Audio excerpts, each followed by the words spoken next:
Most new managers think their job is to prevent mistakes. You double check every email, you hover over every project, and you stick to the way we've always done it. How do I know this? Because that's what I did. You think you're being safe, but actually you're killing innovation. Google spent 2 years studying their best teams, and they found the number one driver of high performance wasn't IQ, it wasn't budget, and it wasn't senior experience. It was psychological safety, the belief that you won't be punished for making a mistake. So if your team is afraid to mess up, they're also afraid to innovate. Now, I'm not saying that you should be reckless. There is a difference between gambling and experimenting. Gambling is betting the farm on the roll of a dice. But leadership risk is running a controlled experiment to learn something new. Now, your job isn't to prevent failure. It's to make failure educational rather than fatal. I always say that the word fail stands for first attempt in learning. So how do you know which risks to take? I use the waterline rule inspired by W.L. Gore. Imagine your team as a ship.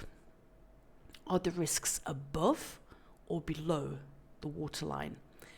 So for risks above the waterline, if you drill a hole here, it's ugly, but the ship won't sink.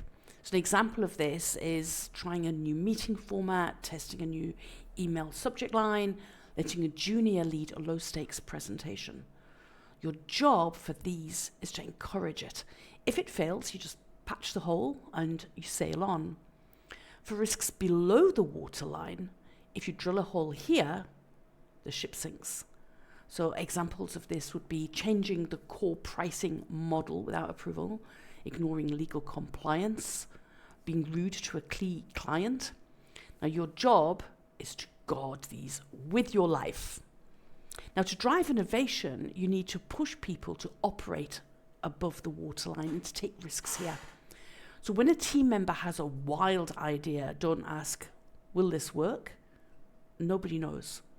Ask, is this safe to try? Now, if the risk is above the waterline, let them do it, even if you think it might fail. Why? Because the trust that you build and the lessons that they learn are worth way more than the cost of a small mistake. And I have an assignment for you. Your assignment is to turn that anxiety and perfectionism into data. So the next time you're scared to let a team member try something new, I want you to stop. I want you to pause and write down a recovery plan. Don't ask, what if they fail?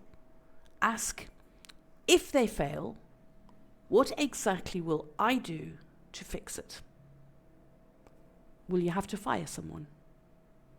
Will you have to spend an hour rewriting the code? Will you have to send an apology email? If the cost of recovery is low, then you have your answer.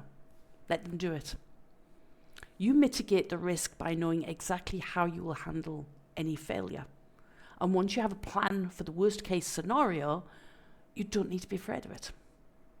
So calculate the risk. Make the plan. Trust your team. I'm Gail Thompson, and this is the Leadership Sketchpad.